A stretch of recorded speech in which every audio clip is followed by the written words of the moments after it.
Assalamualaikum warahmatullahi wabarakatuh.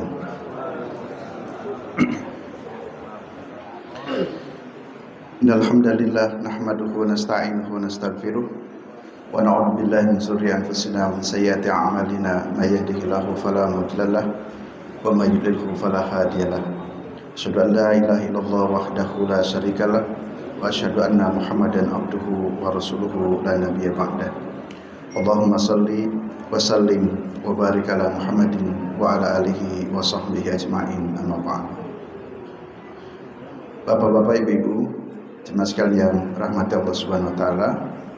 Alhamdulillah amin, pada kesempatan malam hari ini kita bisa melanjutkan kembali kajian HPT Himpunan Putusan Tarjih. Sedang membahas bab salat berdasarkan putusan tarjih, tentu melandaskan kepada dalil-dalil Al-Quran dan hadis. Kenapa Muhammadiyah memilih pendapat yang seperti ini? Jadi kita mengkaji dalilnya. Untuk pertemuan kali ini kita masuk kepada membaca doa iftitah. Kemarin sudah menjelaskan posisi pandangan mata orang sholat ke mana, kemudian cara bersedekah. Nah, sekarang membaca doa iftitah. Setelah takbiratul ihram, bacalah doa iftitah. Nah, kita di masyarakat sering mengenal ciri khas ya. Kalau orang Muhammadiyah doa iftitahnya biasanya pakai wajah tuh, pakai Allahumma fa'id. Kalau yang wajah tuh berarti ya bukan Muhammadiyah. Apakah putusannya seperti itu? Sesungguhnya putusannya tidak demikian. Doa iftitah itu ada beberapa variasi. Di sini disebutkan dalam HPT Himpunan Putusan Tarjih, doa iftitah ada 3 pilihan yang diputuskan di sini. Pertama, boleh membaca doa iftitahnya yang Allahumma ba'id baini. Ya, itu pilihan pertama. Doa iftitah yang bunyinya Allahumma ba'id baini wa baina khotoyaya kama ba'adta bainal masyriki wal maghrib. Allahumma naqqini minal khotoya kama yunaqqas thawbul abyadu minad danas. Allahumma gsil khotoyaya bil ma'i wassalji wal barad.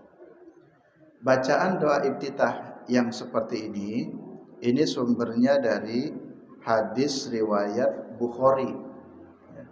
Jadi yang membaca doa iftitahnya Allahumma ba'id baini dan seterusnya ini melandaskan hadis riwayat Imam Bukhari yang sumbernya dari Abu Hurairah. Yang berikutnya, dalam putusan tarjih boleh pula membaca wajah tu. Ya. Jadi membaca wajah tu wajia itu juga boleh. Yang membaca wajah tu wajia ini dalilnya riwayat Abu Dawud. Nanti ada 2 versi, ada Abu Dawud dan ada hadis riwayat Muslim. Doa iftitah yang wajah tu, mungkin sebagian Bapak Ibu juga ada yang biasa membaca wajah tu.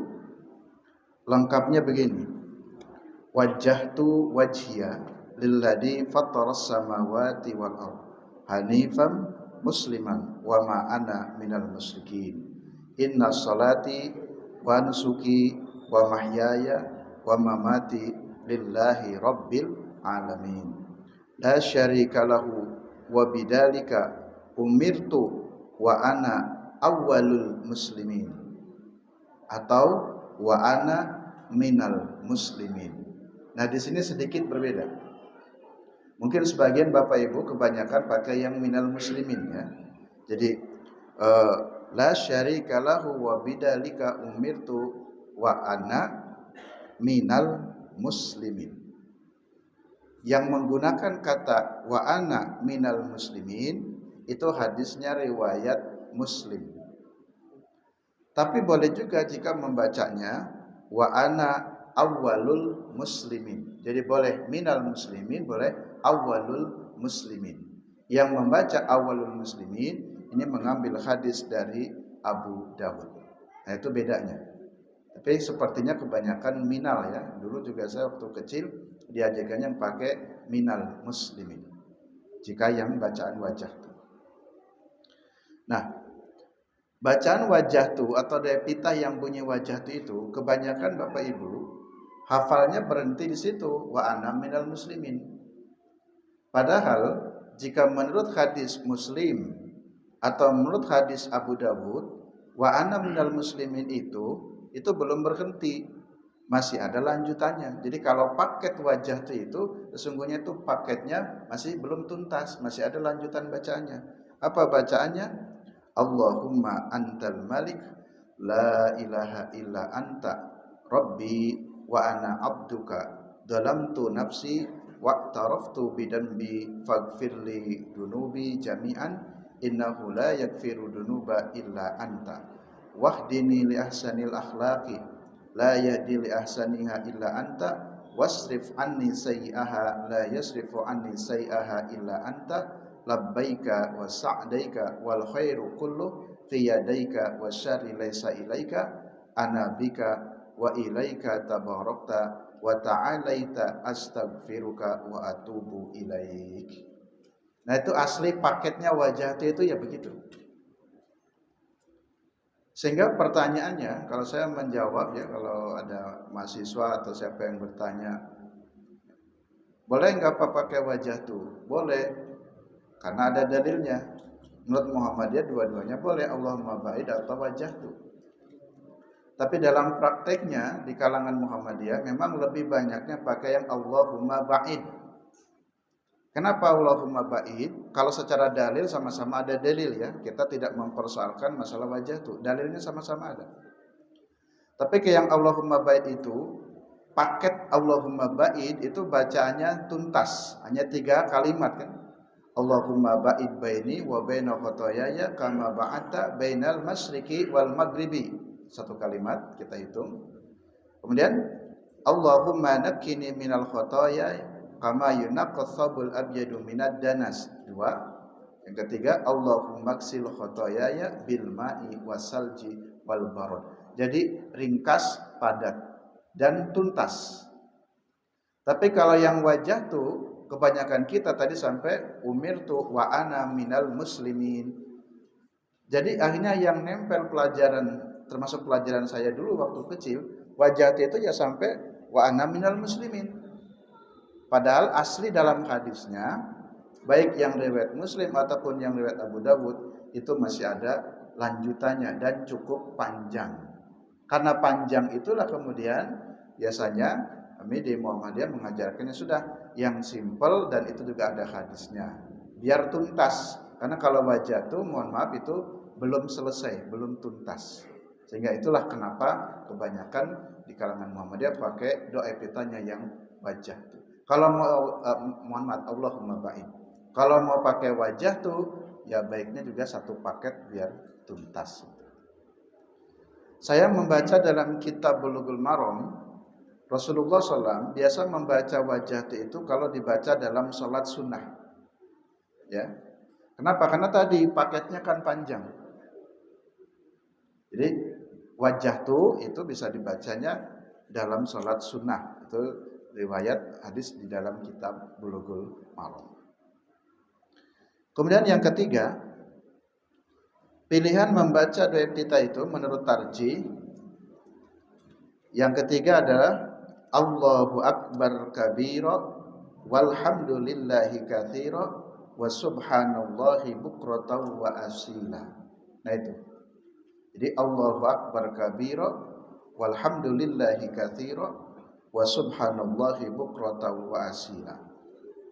Ini juga menjadi putusan, boleh kita baca. Dan ini hadisnya menurut riwayat Tirmidzi. Nah, itulah 3 doa iftitah yang diperbolehkan dibaca, bisa Allahumma ba'id, bisa wajah atau bisa Allahu Akbar kabira. Ketiga-tiganya memiliki dasar. Ya. Sehingga sekarang tidak ada persoalan lagi, jangan memperdebatkan mana yang benar wajahtu atau Allah ba'id, semuanya ada dalilnya. Tapi tadi pertimbangannya membaca Allahumma ba'id itu lebih simpel, praktis dan tuntas prakteknya. Yang wajahtu boleh saya rekomendasikan juga dibacanya dengan tuntas juga. Yang berikutnya, yang keenam. Ini urutan sholat ya, kaifiah sholat. Yang keenam, membaca ta'awud. Nah, membaca ta'awud dalam sholat, ini baik yang jadi imam ataupun secara pribadi-pribadi, itu anjurannya tetap baca ta'awud. A'udzubillahi minasyaitonirrajim. Sebelum baca Fatihah. Putusan tarjinya begitu, baca ta'awud. Apa dalil-dalil yang melandasi baca ta'awud? Yang pertama, dalam surat An-Nahl, fa'idha qara'tal Qur'ana fasta'id billahi minasyaitonir rajim. Apabila kalian qara'ta, membaca Al-Qur'an, maka fasta'id, memohon perlindunganlah kepada Allah dengan kalimat yang biasa, a'udzubillahi minasyaitonir rajim. Walaupun variasi ta'awud itu banyak, dalam putusan diberikan pilihan ada 3 membaca lafaz ta'awud. Yang pertama bunyi ta'awud itu a'udzubillahi minasyaitonir rajim. Ini yang biasa kita baca dan ini lafaz ini masyhur. Ini dasarnya Al-Qur'an. Kalimat a'udzubillahi minasyaitonir rajim ini dari surat An-Nahl ayat 98.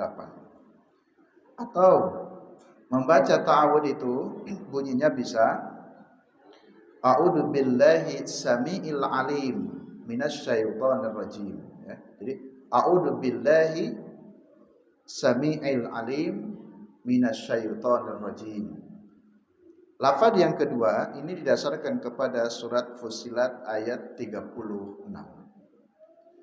Dan lafaz ta'awud yang ketiga kita bisa membaca a'udzubillahi samiil alim minasyaitonir rajim min hamzihi wa nafthihi wa naqihi. Nah, ini menurut dasarnya dari hadis riwayat Imam Tirmidzi. Baik. Lafadznya boleh 3 pilihan sama-sama dalil. Kita pakai yang umum saja yang pertama, a'udzubillahi minasyaitonir rajim. Nah, Bapak Ibu, ketika kita sholat, dalam putusan tarjih disebutkan bahwa isti'adah itu dibaca pada setiap rakaat. Bunyi putusannya di sini ya. Jadi membaca ta'awud itu dibaca pada setiap rakaat berdasarkan keumuman surat An-Nahl. Karena surat An-Nahl itu faida qara'tal Qur'an fasta'id billahi minasyaitonir rajim. Dan kita sholat, misalkan nanti kita sholat Isya 4 rakaat, setiap rakaat kan membaca Fatihah. Fatihah itu kan Quran. Maka dalil umumnya faida qara'tal Qur'an, apabila engkau membaca Quran maka fasta'id billahi minasyaitonir rajim. Jadi kalau di sini tertulisnya bahwa isti'adah itu dibaca setiap rakaat berdasarkan keumuman dalil tadi surat An-Nahl ayat 98. Membaca ta'awud atau isti'adah itu dibaca ketika membaca Quran baik di luar salat maupun di dalam salat. Jadi ketika Bapak Ibu mau membaca Quran memang awali dengan ta'awud, a'udzubillahi minasyaitonir rajim. Baik itu Al-Quran yang dibaca di luar salat ataupun di dalam salat. Fatihah itu kan Al-Quran. Maka setiap kali membaca Fatihah awali dengan ta'awud. Nah, yang berikutnya, biasanya memang semua imam sholat ya, ta'awud itu dibacanya tidak jahar. Jadi semuanya sir, tapi tetap membaca ta'awud. Yang di sini dilandaskan kepada hadis bahwa Rasulullah itu ada berhenti sejenak walaupun tidak terlalu nampak karena ta'awud itu kan ringkas bacaannya. Lalu langsung baca Fatihah. Kemudian saya baca beberapa kalimat. Juga setiap rakaat itu dianggap sebagai sebuah salat.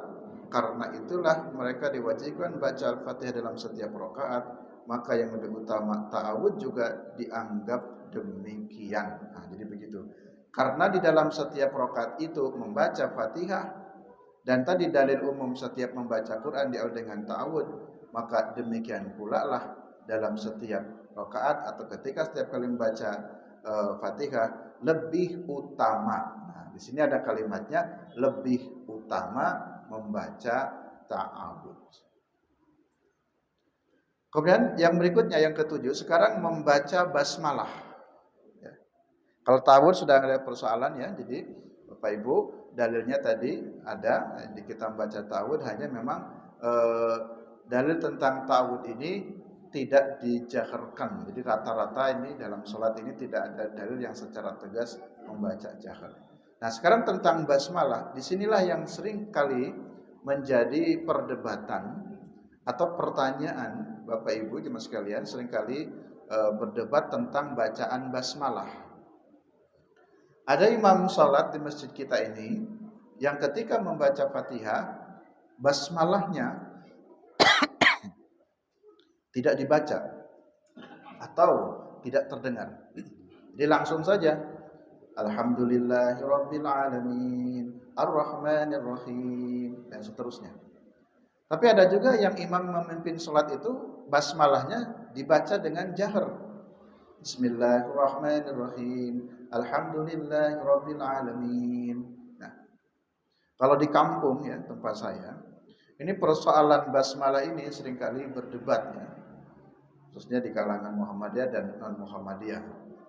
Kalau di tempat saya biasanya memang bapak-bapak yang pimpinan di Muhammadiyah di tempat saya kebanyakannya basmalah itu tidak dibaca dengan jahar. Jadi langsung yang terdengarnya Alhamdulillahirabbil alamin. Sebagian yang tidak biasa itu merasa tidak sah. Kenapa? Karena Al-Fatihah itu kan diawali dari basmalah. Lah kok ini kalau di masjid sini tak pernah baca basmalah? Tidak sah. Kan sholat itu wajib membaca Fatihah. Sementara Fatihah itu diawalinya dari basmalah. Kok ada imam yang sholatnya tidak membaca basmalah? Sehingga ada sebagian yang menganggap sholatnya tidak sah. Jadi ada satu ayat yang tidak dibaca. Padahal bukan persoalan tidak membaca ayat, bukan kurang membaca ayatnya, tetapi persoalannya ada hadis-hadis yang menunjukkan khusus bacaan basmalah ketika memulai Fatihah itu ada hadis yang dibacanya dengan sir dan ada yang dibaca dengan jahar. Itu persoalannya. Jadi ketika ada imam yang membaca Fatihah langsung Alhamdulillahirabbil alamin, tidak terdengar basmalahnya, bukan berarti tidak membaca basmalah, tetap dibaca. Jadi Fatihah yang 7 ayat itu sungguhnya dibacanya tetap sempurna, lengkap. Hanya sir dibacanya. Baik. Terkait dengan basmalah,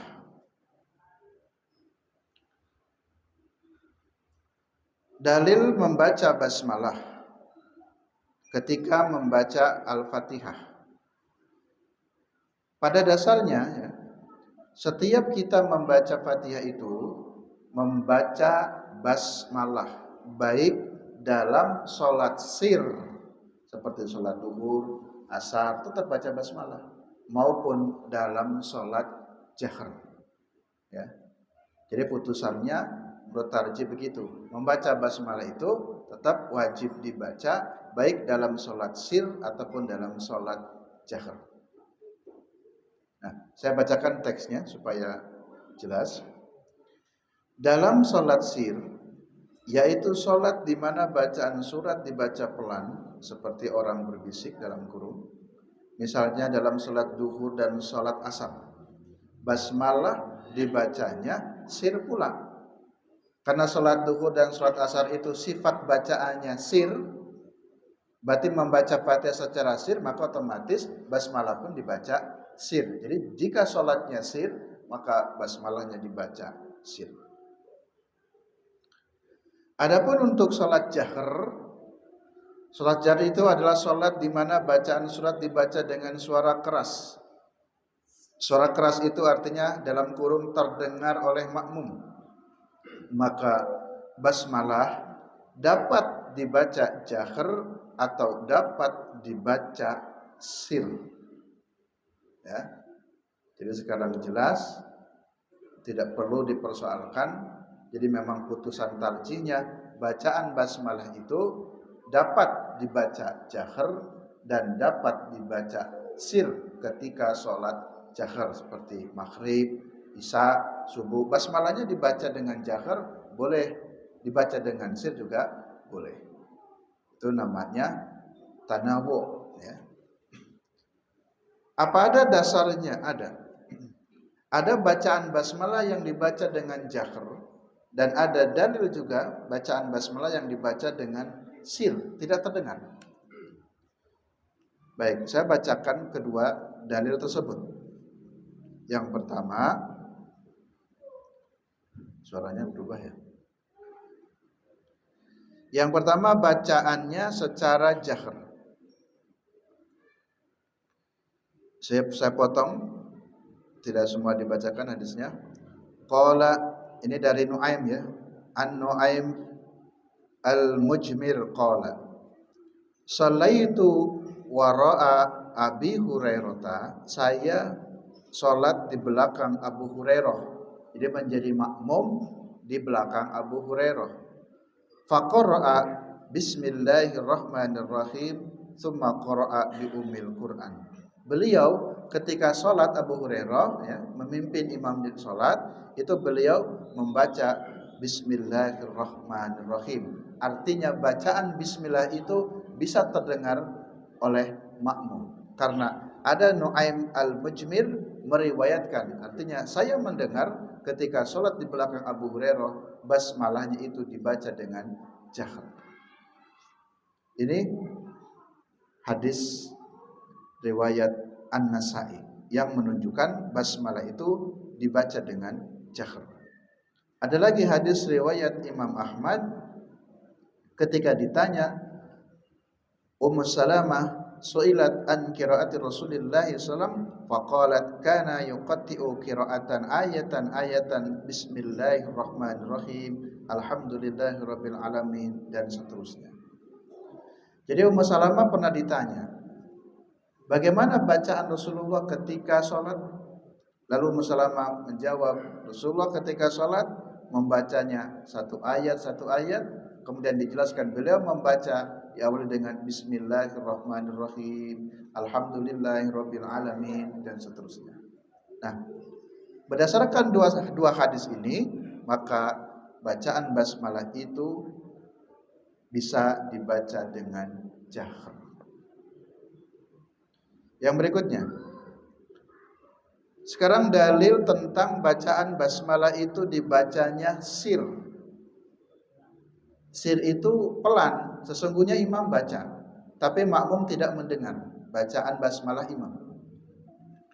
Hadisnya panjang-panjang, saya baca yang bagian potongan yang dimaksud saja. An Aisyah radhiyallahu anha qalat, dari Aisyah semoga Allah meridhai kepadanya berkata, kata Aisyah, kana Rasulullah sallallahu alaihi wasallam yastabtihus salata bit takbiri wal qira'ata bilhamdulillahi rabbil alamin. Kata Aisyah, Rasulullah sallallahu alaihi wasallam apabila beliau memulai salat, ini kesaksian Aisyah. Jadi Rasulullah kalau mau salat, beliau itu langsung takbir Allahu akbar dan kemudian langsung membaca alhamdulillahi rabbil alamin. Jadi Aisyah tidak mendengar bacaan basmalah Nabi. Jadi Aisyah sehingga meriwayatkan Nabi kalau salat, Nabi mengawali dengan takbir, yastabtihu salat bit takbir, mengawali dengan takbir, kemudian wal qiraati alhamdulillahi rabbil alamin. Langsung Nabi membaca alhamdulillahi rabbil alamin dan seterusnya. Hadisnya panjang. Nah, ini hadis riwayat Muslim. Diingat-ingat tadi yang basmalahnya dibaca dengan jahar, hadis riwayat Nasa'i dan hadis riwayat Ahmad. Yang bacaan basmalahnya sir, yang pertama hadis riwayat Muslim dari Aisyah. Hadis yang kedua, basmalah dibaca sir, ini juga hadisnya diriwayatkan oleh Imam Muslim. Ini sumbernya dari Anas bin Malik. An Anas radhiyallahu anhu qala, "Shallaitu ma'a Rasulillah sallallahu alaihi wasallam wa Abi Bakrin wa Umar wa Utsman." Kata Anas, saya sholat bersama Rasulullah sallallahu alaihi wasallam. Saya juga pernah sholat bersama Abu Bakar, bersama Umar, bersama Utsman. Falam asma' ahadan minhum yaqra'u bismillahirrahmanirrahim. Kata Anas bin Malik, saya pernah jadi makmum Rasul. Saya pernah bermakmum kepada Abu Bakar, kepada Umar dan kepada Utsman, tapi saya tidak mendengar salah satu di antara mereka kalau jadi imam itu kok tak terdengar baca basmalahnya. Jadi langsung alhamdulillahirabbil alamin. Nah, ini dalilnya ya. Jadi bahwa bacaan basmalah dibaca sir itu juga ada dasarnya. Kalau saya pribadi memang seringnya saya prakteknya ya dan mengajarkannya kalau di pondok memang yang sir. Karena dulu ketika saya belajar di PUTM atau di pondok, nah ketika membaca kitab tafsir Al-Ahkam ya, ketika membaca tafsir Ahkam Imam Ali As-Sobuni menjelaskan tentang tafsir Al-Fatihah, ini saya membaca hadis yang ini saya lebih mantap begitu. Karena Anas bin Malik itu pernah sholat, ini kan langsung nih Anas yang jadi makmum. Saya pernah sholat di belakang Nabi, berarti kan jadi makmum. Saya pun pernah sholat di belakang Abu Bakar, saya pernah sholat di belakang Umar, dan saya pernah sholat di belakang Utsman. Tapi saya tidak mendengar beliau membaca basmalah, yang saya dengar langsung alhamdulillahirabbil alamin. Jadi secara pribadi memang saya seringnya membaca yang mengamalkan yang sir. Tapi yang dibaca jahar pun tidak salah. Jadi keduanya benar. Nah, Muhammadiyah dalam hal ini tarjih, cara memutuskannya satu hadis tadi yang riwayat Imam Tirmidzi dan riwayat Imam Ahmad basmalah dibaca jahar. Kemudian hadis yang berikutnya riwayat Muslim yang sumbernya dari Aisyah dan Anas bin Malik, bacaan basmalah itu sir. Hadis itu tidak bertentangan dan tidak bertabrakan. Dalam bahasa hukum tidak terjadi ta'arud. Ya. Nanti jangan sampai dipahami Bapak Ibu, loh, kok bisa ya hadisnya beda, yang satu bilang basmalah, yang satu bilang tidak membaca basmalah. Kok hadisnya ta'arud atau tabrakan, bertentangan. Kalau dalam rumusan ya usul fikih, cara menyelesaikan ta'arud ya, termasuk yang dipakai di tarjih, jika ada dua dalil yang nampak berta'arud atau nampak bertentangan, maka solusi pertamanya bukan dipertentangkan tapi dikompromikan atau al-jam'u wat taufiq. Karena kedua hadis tadi sama-sama sahih. Kalau sama-sama sahih berarti tidak saling mengalahkan. Jadi bukan ditarjih apalagi di nasakh mansukh, bukan. Jadi keduanya itu dapat diamalkan karena sahih semuanya. Sehingga pilihannya boleh bacaan basmalah itu dibaca jahar dan boleh membaca basmalah itu dibaca sir ya. Sehingga sekarang jelas dalam memahami putusan tarjih tak perlu mempersoalkan yang sekiranya memang sudah ada dalilnya, dan itu menjadi bagian dari putusan tarjih. Yang terakhir, kita masuk membaca Fatihah. Nah, membaca Fatihah ini yang sering ditanyakan atau didiskusikan adalah khusus ketika sholat berjamaah.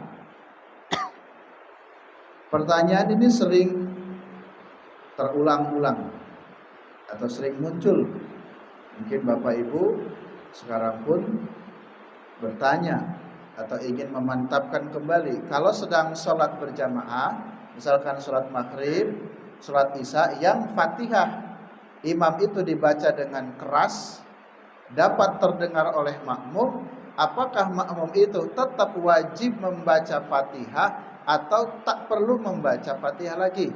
Nah ini ya yang sering ditanyakan atau didiskusikan. Baik, kita baca dalil-dalilnya terkait dengan Al-Fatihah. Dalil yang sering kita dengar, ini menjadi juga umum ya, sering dipakai. Hadis riwayat Bukhari dan Muslim. Ini sumbernya dari Ubadah bin Somit. An Ubadah bin Somit radhiyallahu anna Rasulullah sallallahu alaihi wasallam qala la salata liman lam yaqra'u bi Fatihatil kitab. La salata, tidak ada salat, atau tidak ada salat maksudnya para ulama mentafsirkan tidak sah.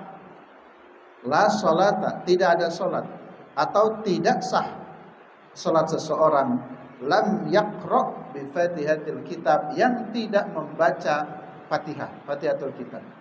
Jadi orang itu tidak sah salatnya kalau tidak membaca Fatihah.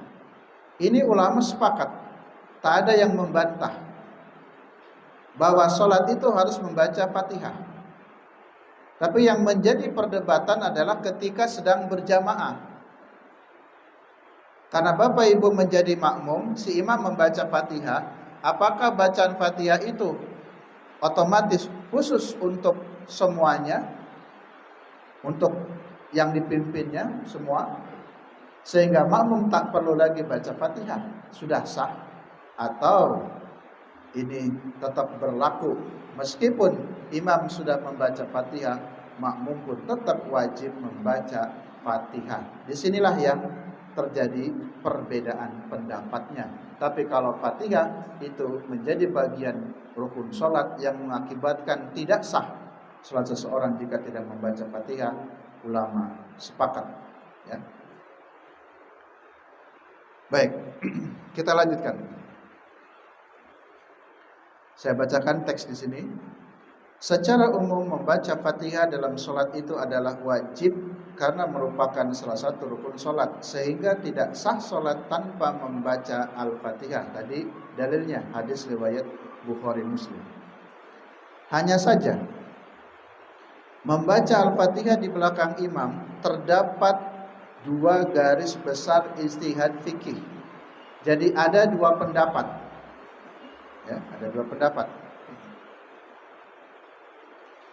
Di dalam membaca Fatihah ya, terdapat dua pendapat. Pertama, pendapatnya Imam Hanafi. Kita kan mengenal para imam dalam mazhab, ada Imam Hanafi, Maliki, Syafi'i dan Hambali. Pertama pendapatnya Imam Hanafi. Yang kedua pendapatnya jumhur. Biasanya kalau dalam fikih atau dalam mazhab kalau disebut jumhur berarti selebihnya. Jadi kan 4 tuh. Berarti Hanafi, berarti jumhur itu yang 3, berarti Malik, Syafi'i dan Hambali atau Ahmad. Jadi ada 2. Pendapatnya Hanafi dan pendapatnya jumhur. Sekarang pendapatnya Imam Hanafi dulu ya. Apa dasar dari Imam Hanafi?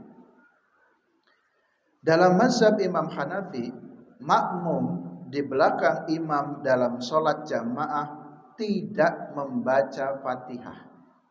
Ya.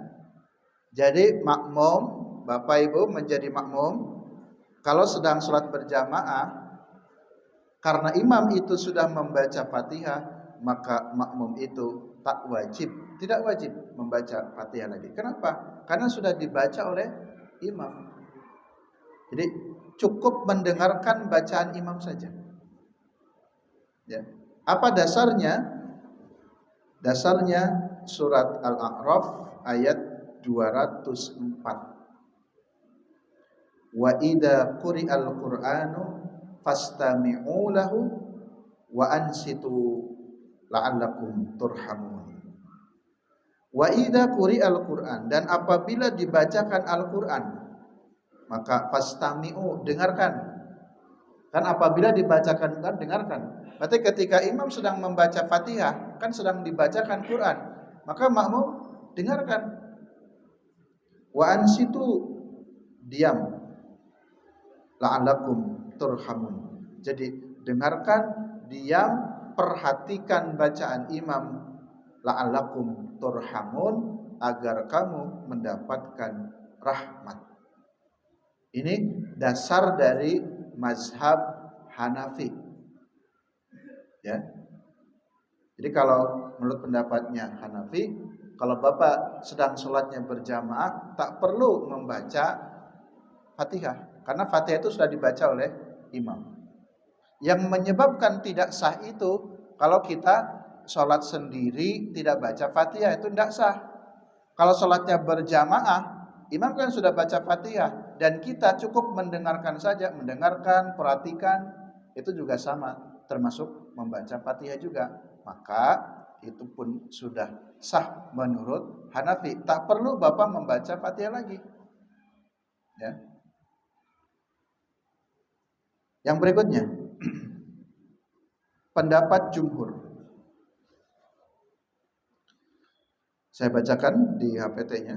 Menurut jumhur ulama, membaca Fatihah baik dalam sholat sendiri maupun sholat berjamaah di belakang imam adalah wajib hukumnya.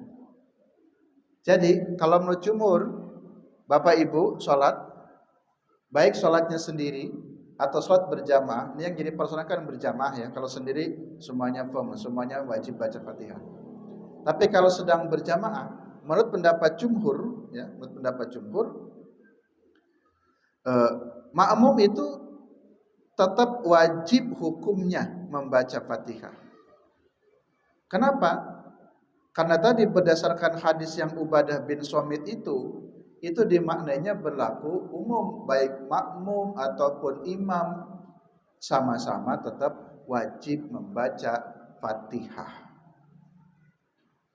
Biasanya ya di kalangan Syafi'iyah, kalau imam selesai baca Fatihah, misalkan ghairil maghdubi 'alaihim waladdallin amin. Imam kan baca surat-surat pendek tuh. Nanti si imam itu baru baca Fatihah. Bismillahirrahmanirrahim. Jadi kalangan Syafi'iyah, mereka membaca Fatihahnya setelah selesai waladdallin amin. Jadi ketika imam baca surat yang lain, si makmum barulah membaca Fatihah. Itu praktek di lapangan kalangan Syafi'iyah begitu. Nah, sekarang bagaimana menurut tarjih?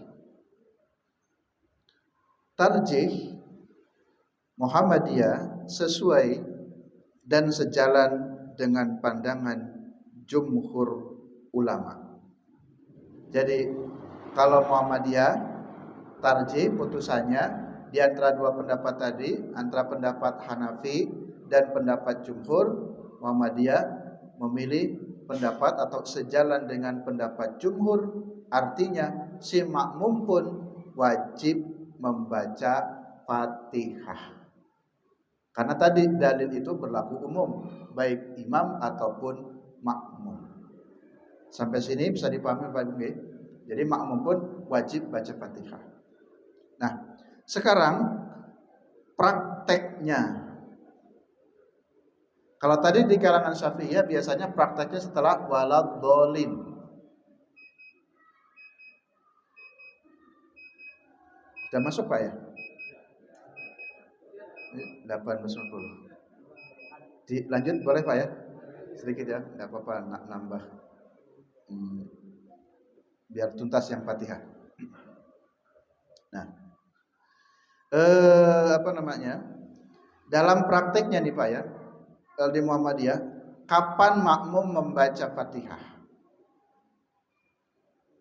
Jadi gini, biar mudah ya.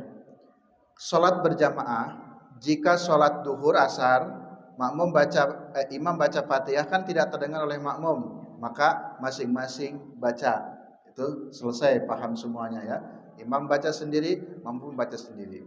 Sekarang, jika bacaan imam itu keras, jahar, makmum pun tetap wajib baca. Tapi kapan bacanya? Itu yang dalam diskusi tarjih, itu prakteknya bukan menunggu selesai waladolin, bukan.